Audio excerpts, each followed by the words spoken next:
Yes. Yes, we're live. We're live, everybody. We're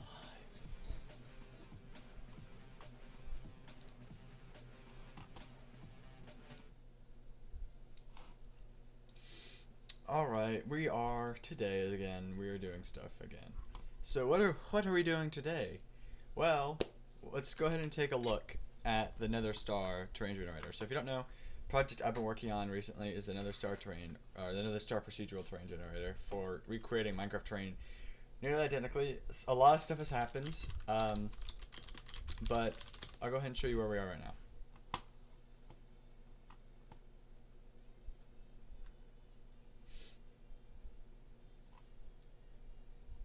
I have it to really I have the compiler optimizing the hell out of this, which is why it's taken a while.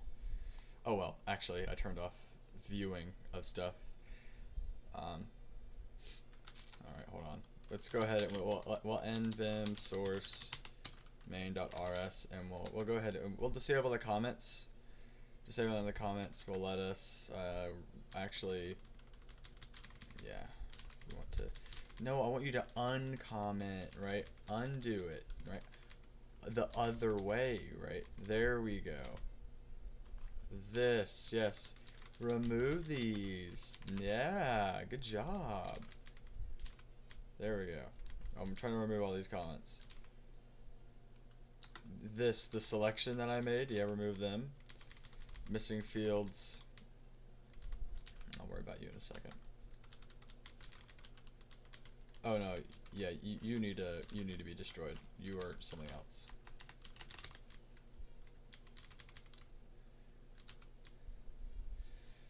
Alright, then there's this whole section that we just need to remove. Hold on. Where is it? No, not that one. Next, to the very end. I think it's actually at the very end of the file. Yes, here. Okay, now if I do this,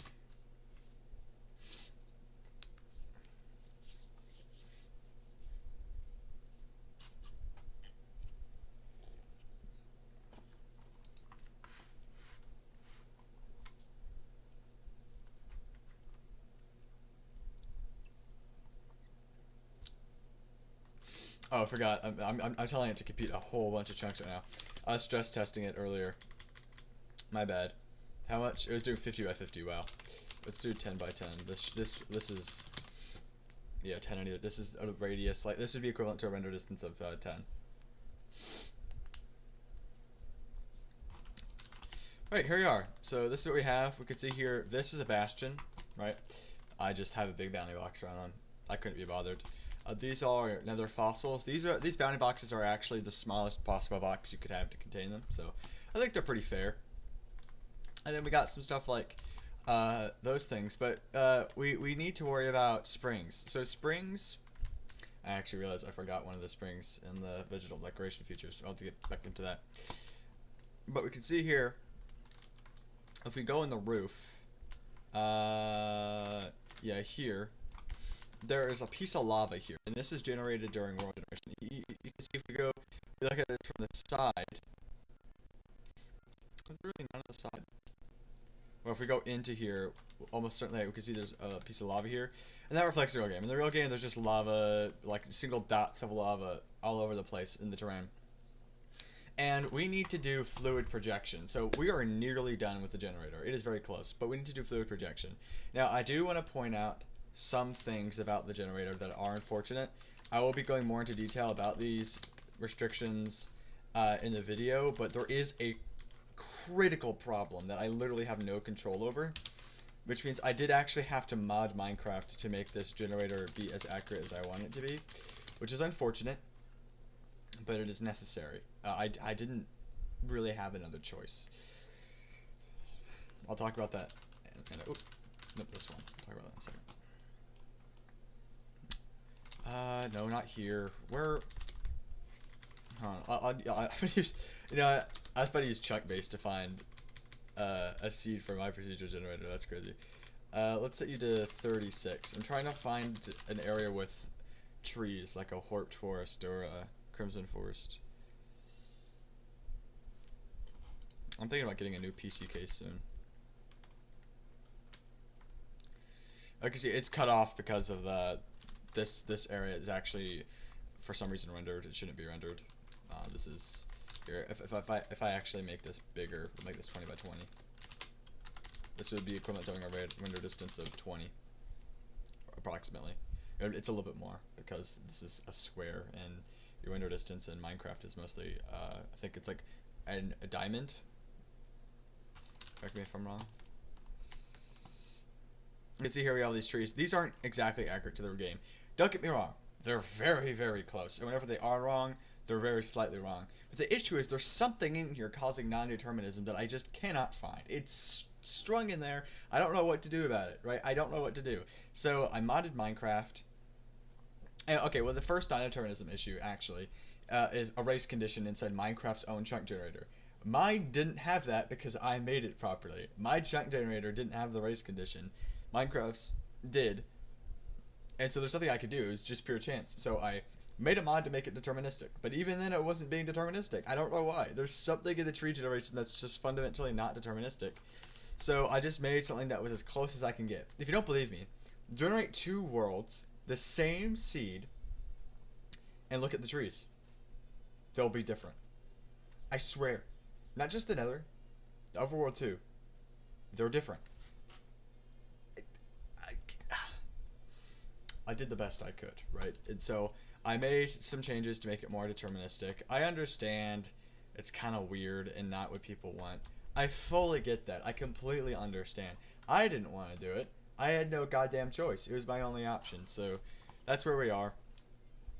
But it's still vanilla-like. What it does is during future generation, there's one seed, the one random seed determined from a global like enumeration, which Minecraft itself has. Is I didn't mod that.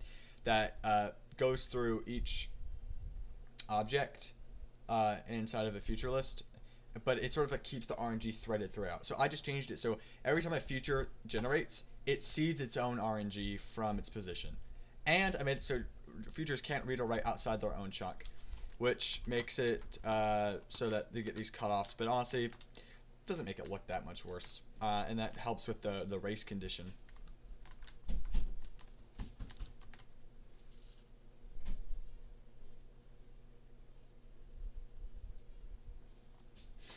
Alright, and this is bound boxes of the Nether Fortress. I'm debating whether or not to add post-processing to the Nether Fortress, which is to actually build the blocks of it, or just keep the bounding boxes. I'm not sure. We'll see. Right? If I do decide to keep the bounding boxes, I need to project them downward because of the Nether Fortress pillars. The Nether Fortress isn't, pretty much all structures are, fortunately, fully deterministic, which is...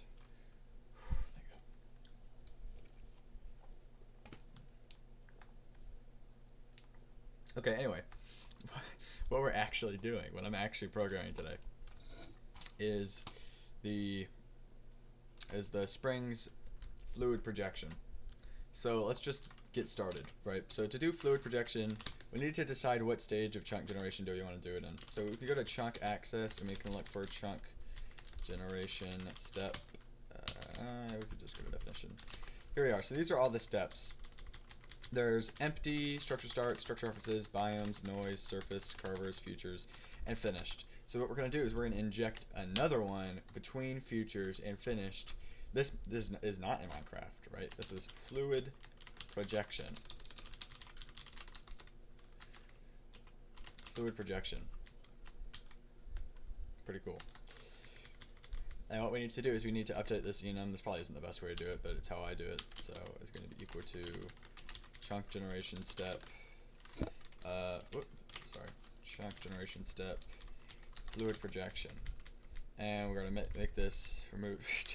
This is, you see, I love magic numbers. You see, I'm addicted to them. Okay, next we need to go to the world, which is what actually uses this, and we need to say pre-processed data. We need to define what does it need. So what type of data does it need around itself to generate? It needs all the futures around it to be inside of, it needs all the chunks around it to be within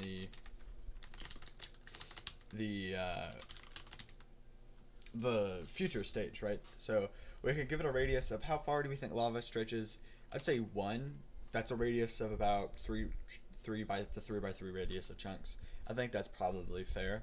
Hardware acceptance, this has a lot of branching logic. If we ever decide to do GPU acceleration, this will not be it. This is going to be fully on the CPU because it's a lot of logic and branching logic. It wouldn't make sense really because it's all sequential, so it really wouldn't make sense to put it on the graphics card. In this step, all the structures around it need to be at the future stage. Okay, next we can go to generate, go to here, generate step. This dictates what to actually do when generating a step. So we're going to say chunk generation step colon finished is just going to be nothing, right? Because it doesn't do anything. Chunk generation step colon fluid projection. We need to define what do we want to do with fluid projection. This is going to be we're going to go ahead and go to chunk generator, which is what handles sort of this stuff like entry points. We'll put it at the end, right? We'll make a function called public function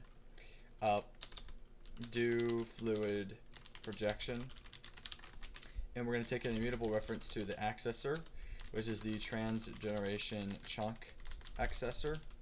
The transgeneration chunk accessor is the sort of the structure that allows us to access chunks, including ourselves and ones around us, in a read-only state, and also append writes. So for us, it's a really simple interface. We just do set block or get block, and it will read between either the read chunk snapshots of other chunks in the previous generation stage, or between write chunks, which are in progress buffers that are converted to post-process data that could be written to. So that's how we can write to other chunks and read from other chunks. Though it can be dangerous to write to other chunks, not in terms of the memory sense. There's a guaranteed no race condition, but in the correctness sense, because Minecraft writes to the live world using locks, right? So it's like the issue is it can cause a conceptual race condition, not a literal memory race condition where one piece of data is writing while the other one is reading. What's happening is they both memory safe, right? One can write, and then the other can read at safe intervals. But if one writes a block and the other one reads that block and uses that to manipulate its own future, then depending on the order chunks are generated, it can change the result. My system doesn't have that issue, right? Because it takes a snapshot of all the chunks around it because it's Rust. I need that safety. That is required. I need that memory safety. The Java Minecraft does not have that same safety. It does not do that. So my version is more safe. Fuck you, Java. And then we're going to output the transgeneration chunk accessor. So this is how we do it. And then what we just do is at the end, we just return the accessor. And then if we could go back here, we could just, that was that. Then we could go here and say accessor equals chunk generator do fluid projection with the accessor. Or then we want to advance step with accessor dot this chunk dot just that, and this will advance our step. And then finished, we just do nothing because we're finished. Do we have any errors? I guess we have some somewhere. Okay, let's go ahead and actually do fluid projection. So how do we do fluid projection? Well, okay, first I think we should create a file for it because I've looked at it and it's actually quite a lot that we have to do. It's really some obscenely big logic. I don't know why it's so huge. Let's go ahead and create that. So we can do, explore, and where would this fit in? Probably in, honestly I think it would just fit in here in the main directory. So we're gonna create a directory here. So let's quit Vim. We're gonna make directory source, and we'll call it fluid, right? Okay, then we'll nvim source fluid, and we'll create mod.rs, and mod.rs we're gonna pub mod lava projection.rs. Oh, we don't need rs. We could just say semicolon. And then we need to go to main, and then we need to go to we'll go to line 38, and we'll say pubmod fluid, and this is basically saying that this now exists, and then we need to go to exp, and we're going to do %sign to create a file, and we're going to call this lava projection.rs, and now this file is included in the project tree. Okay, and so in here we go to chunk generator. That's the wrong chunk generator, right? We go to here, and then here is going to be really simple. We're just gonna do lava. We need to include it actually, so we need to say fluid is going to equal, or we'll include fluid colon lava projection colon all, and self. I usually do. I'm not sure what the difference is. I just do both because I don't really care about having unneeded dependencies. That, you know, the compiler will optimize it at the end of the day anyway. That's what I love about compiled languages. I'm in the wrong file.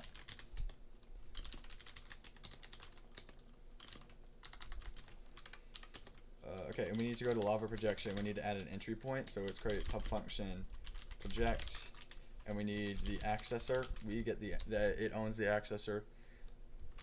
Does it need anything else? I shouldn't think so. It just needs the accessor. And this is going to be TGCA. That's an alias. And it's going to output the TGCA, and then we could just do accessor. Then we need to use that, so we're going to do use crate colon and we'll do world colon trans generation chunk accessor. Alright, cannot find type TGCA, unused import. Oh yeah, we need to include, let's just include everything from world. Right, mismatch types, yeah. Then we also want to include block, everything in block, including all the block data. What else? I think that's it for now. Alright, and then if we want to return accessor out of here. Then we could go back here, then we could say lava projection colon project, and we're going to give it the accessor, and then we're going to remove this down here and just have it return whatever it gives. Okay, and then here we can delete this mute because it doesn't need that. Okay, so this is the file where we actually do the lava projection. It's a sunbeam. Wow, that's cool. Sunbeam, semantic reference. Look at that. The light of Terry Davis is hitting my hand right now. Thank you, Terry Davis. How would you feel if you saw Terry Davis in your room? I think that would be heavenly. I should pull my window up and get some sunlight in here. Not right now, though. Not while I have these. I'm not that brave. Okay, so this is the actual file that has all the fluid projection in it. So we can see here, it's actually pretty long. It's a big file. And how fluid projection works, or how Minecraft does it. Minecraft doesn't like do projection. It just does it by tick. Every game tick, it'll try to calculate it 20 times per second. So that's our entry point. We need to effectively just simulate tick until there's no changes. So that's what we're going to do. So we are going to be doing this. This is tick. And so we're just going to be calling this over and over again until tick tells us that we don't need to do anything else, that we finished all changes, right? So, yeah. So I'm going to go ahead and put this on my second monitor. I'm going to put you right here, you right here. Nope. You're going to go to the side there. Come on, Sway. All right. And then what I'm going to do is I'm going to put you there. The chat didn't have to be so goddamn big. And we are going to capture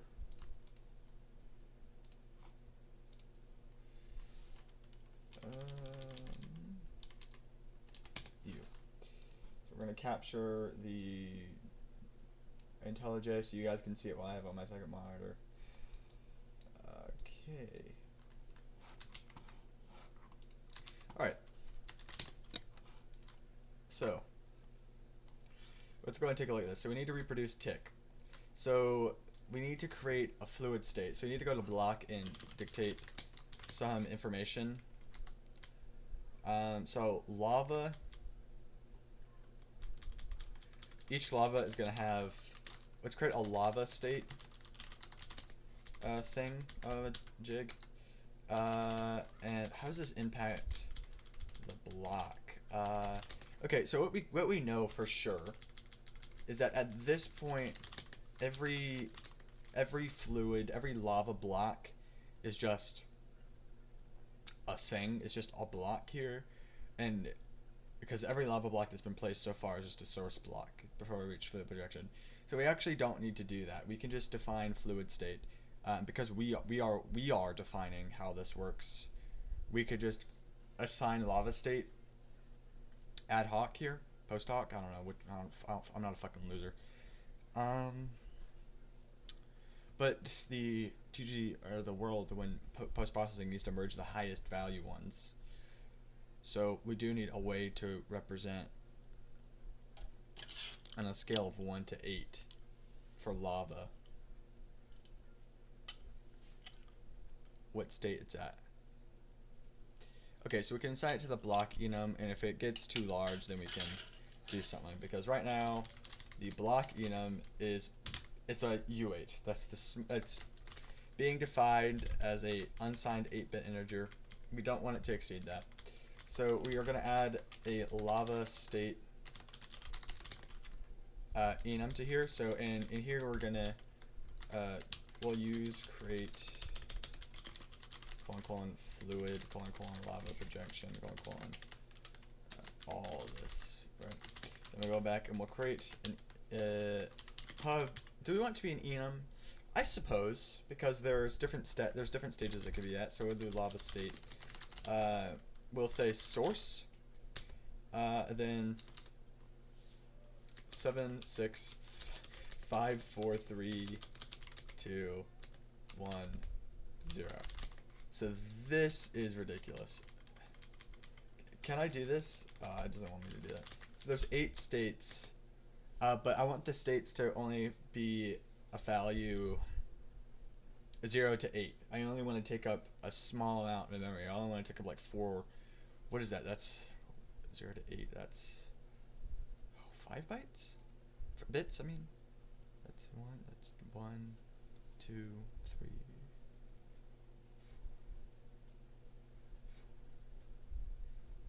That's 3 bits. 3 bits, if we include 0. Is there a way I can do that? Can I just say 3 bits? Let's look this up.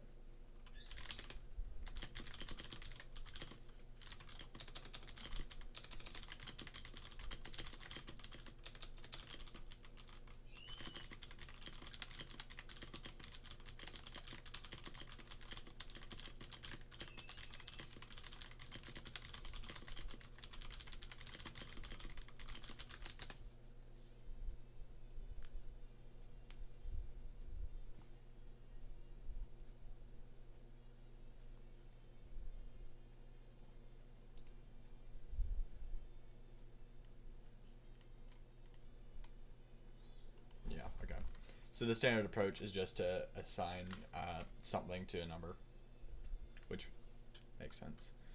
So we could say source, meaning it's a source.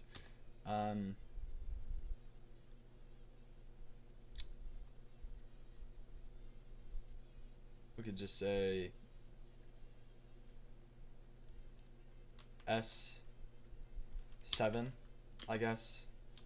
Then we could say S6, S5, S4, S3, S2, S1.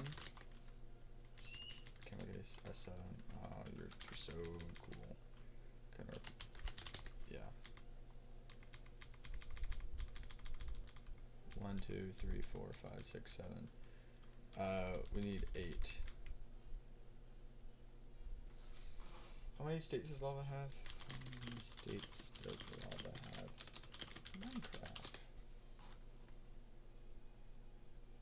16. What?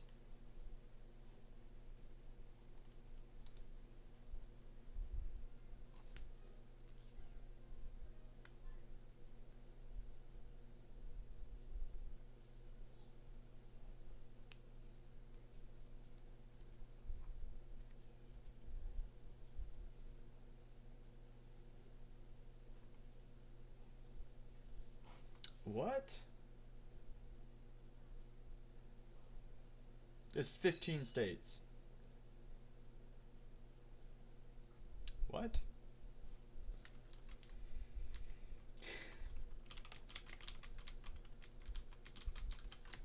How does it have 15 states?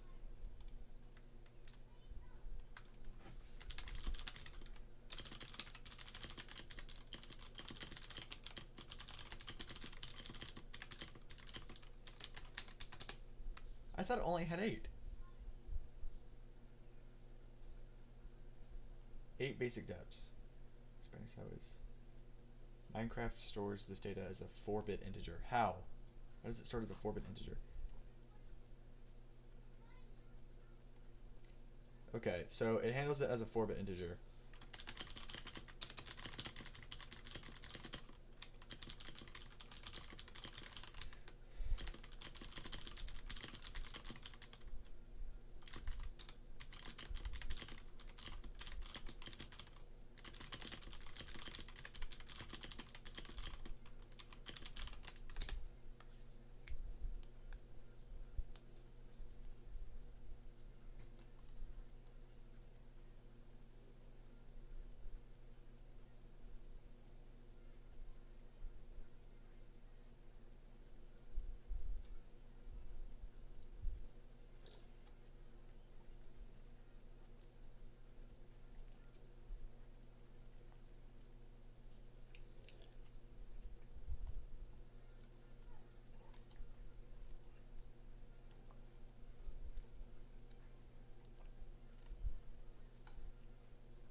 Apparently there's a crate called Village that can give me access to that.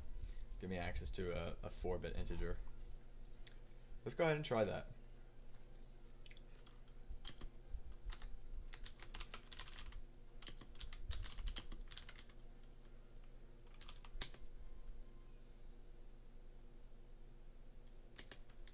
God praise. Lord praise.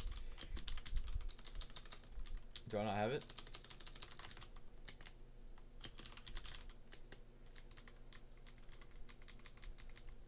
Yeah, I have it. Why is it not? Build. Yeah, there we go. I just, the LSP didn't update. Okay.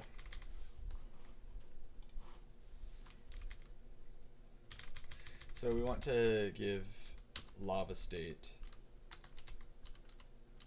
Okay, so lava state is going to have, yeah, okay, so public struct lava state. I'm going to make this a struct. And we could get away with this because of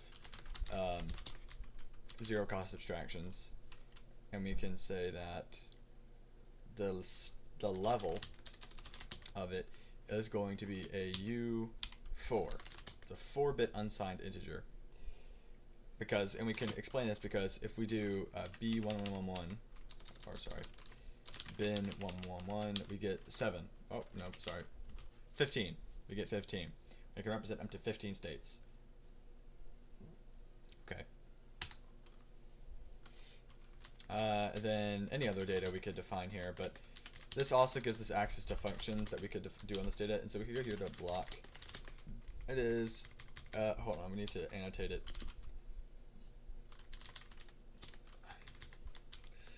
Alright, we're gonna derive, what does it want me to derive? Hash, what else? Clone, debug, sure, does it want me to clone? Partial ec, partial ord, clone, copy. I believe this is what it wants me to have. That's fine. Alright, I don't know about copy. I mean, it's a 4-bit integer, but as far, I'm not sure how Bilge handles that, because a 4-bit integer is not really addressable by a processor. It can only really do stuff in 8 bits. So I don't know how that works. So I'm just gonna trust it. Okay, that's the plan. We can add some helper functions, which is what I love about structs in Rust. They're 0 cost and allow you to assign functions to things. So what we'll do is source, and this will return a bool, and we could just say, and we want to have reference to self, and we just want to say self.level == 0.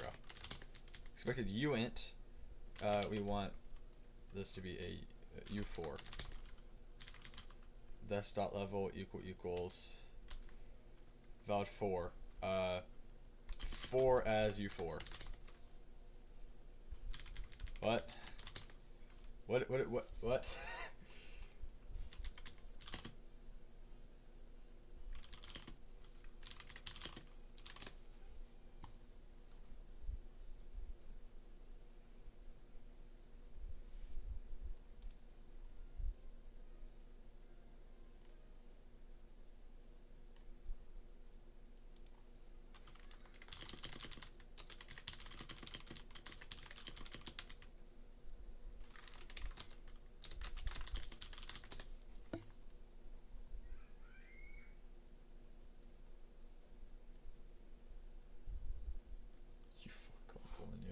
Is this actually what you do?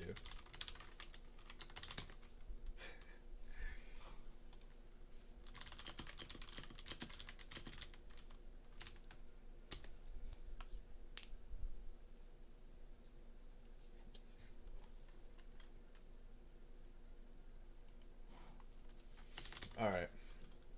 That's kind of weird, but it's fine. It's Rust. We don't have to worry about this. This is a zero cost abstraction, so it's fine. It does feel really weird doing u4 : new though. So, okay, so we're defining basically, oh, not 4. I don't know why I did 4. It should be 0.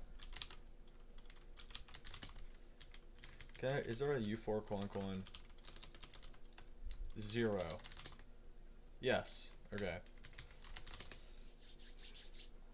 Okay.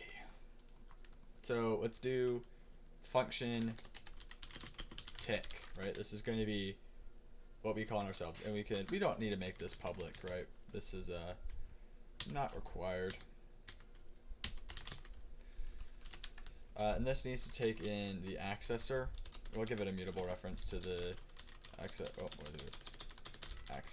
is going to be a mutable reference to the TGCA, and it's going to return. We'll return a boolean if we need to keep going, right?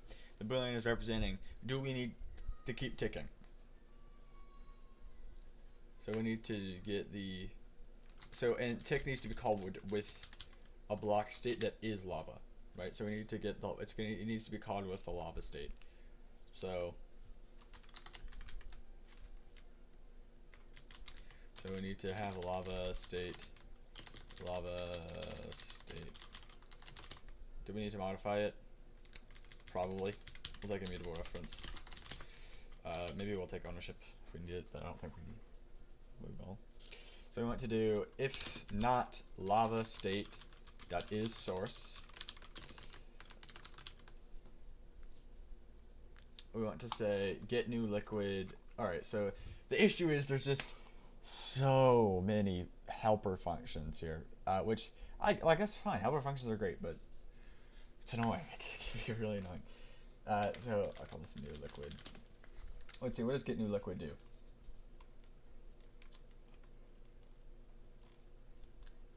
Okay. And we don't want the lava state. We also want the block state. So it's a block state and it's a lava state. So we need a mutable block state, block : hold on.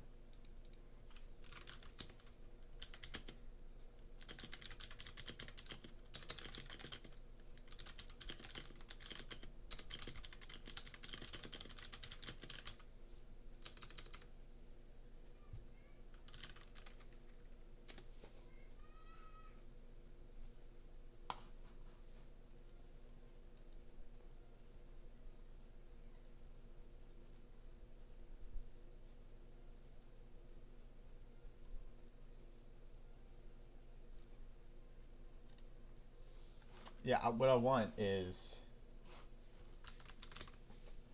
I want to get the block information from it. So we need to store, but that would be a circular reference.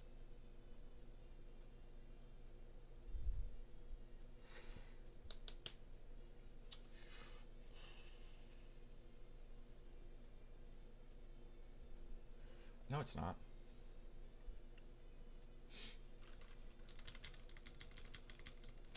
This could also have the position, which means that we need to include util : helper : all.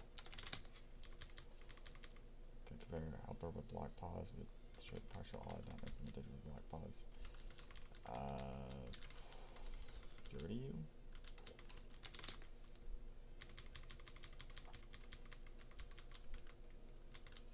Okay, so we'll just do lava state and then we'll see, because yeah, I'm forgetting that's an enum, so it doesn't matter. Alright, and then we need to do function get new liquid, and this is going to take in the accessor, the pause, and the state.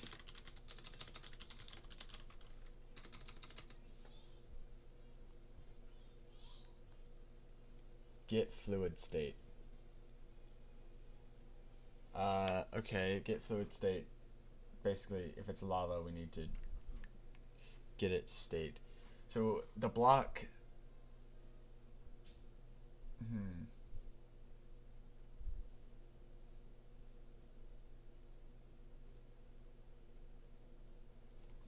So we have a block position, and we need to get its lava state from it.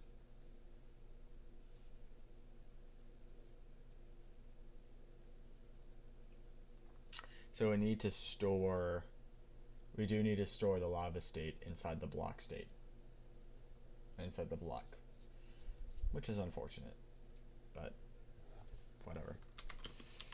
And then we'll implement a method for our block called lava defines enum value constructor here, which should be called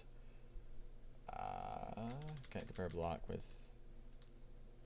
doesn't equal self : lava. It doesn't matter what this is. We just want to check. Okay, is there a way we can just check this enum without giving a shit about what its internal value is?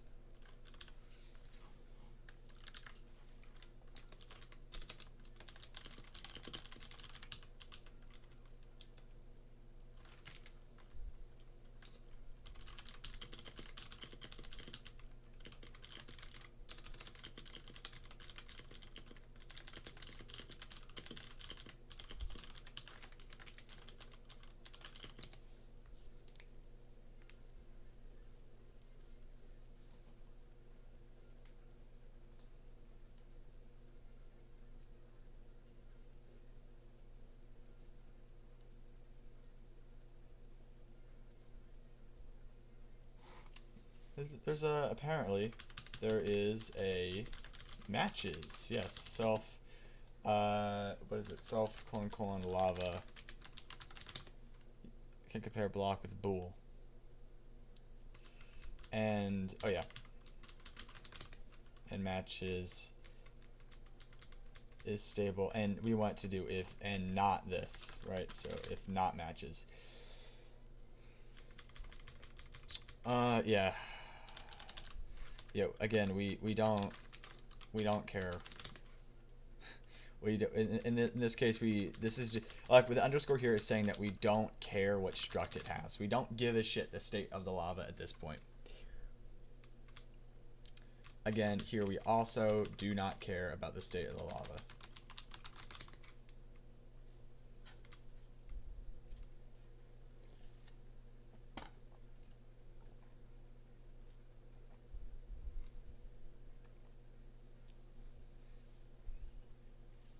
Okay.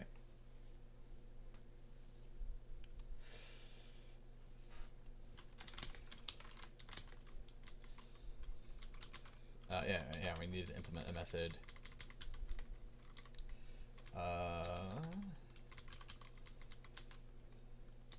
Pub function get fluid state. This is going to be very easy, right?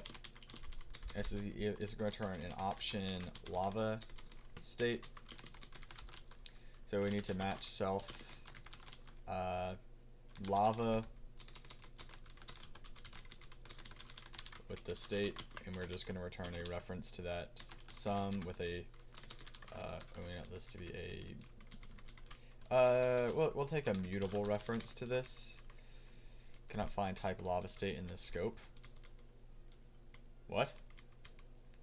Are we serious? Sum with a mutable reference to state, and so this needs to be mutable.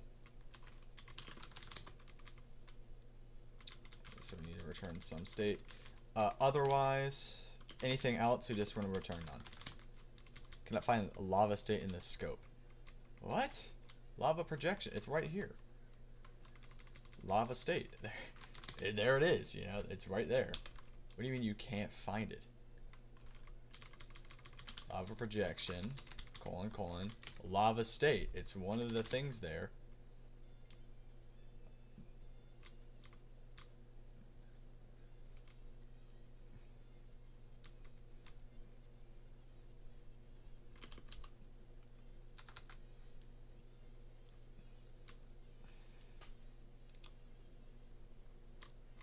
Right. And then we'll define this as Ute.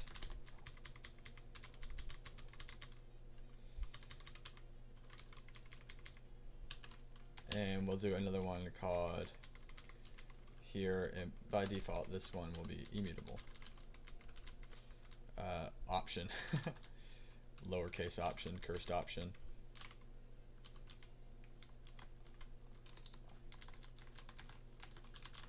Why did everything get lowercase? What the fuck happened? What happened? Why is everything lowercase?